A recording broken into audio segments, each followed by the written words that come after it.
자, 제2의 기계 시대가 오고 있습니다.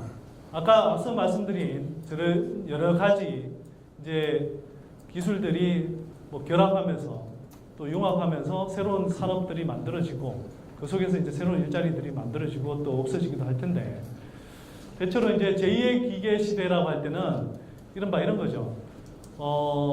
주로 인공지능을 이야기합니다. 인공지능 로봇 또는 일반적으로 그 사람들이 그 과거에 기계의 힘을 빌리지 않고 했던 지적인 노동, 이런 것들을 기계가 이제 대체하는 현상이 생겨나는 거죠. 자, 왜 제2의 기계 시대라고 하느냐? 제1의 기계 시대는 이런 거였어요. 뭐 산업혁명 당시에 그 방직기계 같은 게 전기기관, 또 나중에 이제 전기를 이용한 그런 뭐 방직기계 같은 것들이 도입이 되면서 많은 노동자들이 쫓겨났죠.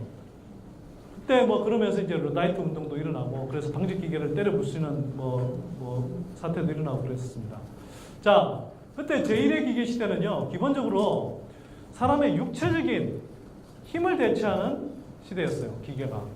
근데 제2의 기계 시대는 좀 다릅니다. 제2의 기계 시대는요, 인간의 육체적인 능력이 아니라 인간의 정신적인 능력까지, 많은 지적인 능력까지 대체하는 그런 기계가 등장한다는 거예요.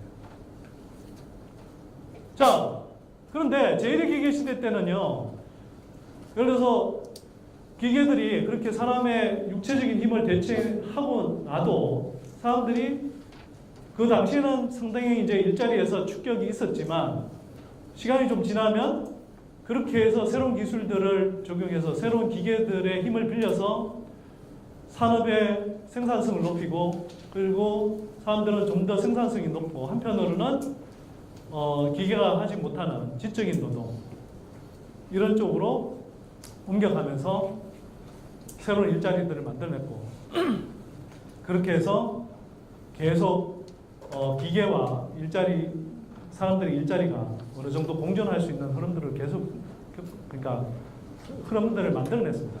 그래서 제1차 산업혁명 이래로요, 쭉 흐름을 보면 보통 한 새로운 기술들이 생겨나고 한 뭐 20년 정도는 일자리 충격을 받다가 그 이후에는 다시 일자리가 늘어나거나 회복되는, 그래서 꾸준히 전체적으로 보면 굉장히 고부가치 일들이 많이 늘어나는 이런 방향으로 흘러왔습니다.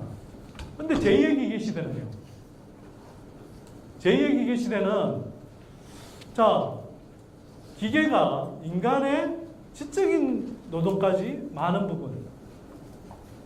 부분 대체하게 된다는 겁니다. 그러면 이런 시대에 사람들의 일자리가 예전처럼 잘 살아남을 수 있을까? 이런 이제 걱정이 생기는 거죠. 근데 이와 관련해서는 뭐 크게 두 가지 흐름이 다시 엇갈리면서 나타납니다. 첫 번째는 여전히 1차 기계 시대 때처럼 사람들은 기계가 하지 못하는, 인간만이 할 수 있는 그런 일자리들을 만들어낼 것이다. 그리고 그러니까 고성능화된 그런 기계의 힘을 빌려서 훨씬 더 생산성이 높고 또 부가가치가 높은 그런 일들에 종사하게 될 것이다. 그런 일자리들이 많이 생겨날 것이다. 이런 이야기입니다. 근데 또 다른 사람들은요, 자, 그런 일자리들이 생겨나지만 그러나 사라지는 일자리들이 더 많을 것이다. 그래서 이게 기존의 제1의 기계 시대와는 다르게 제2의 기계 시대는 사람이 상대적으로 사람의 일자리가 줄어드는 현상이 생기거나 또는 충분히 늘어나지 못해서 많은 사람들이 일자리를 얻지 못하고, 그래서 제대로 소득을 올리지 못하는 그런 현상들이 생겨날 거다. 이런 이야기입니다.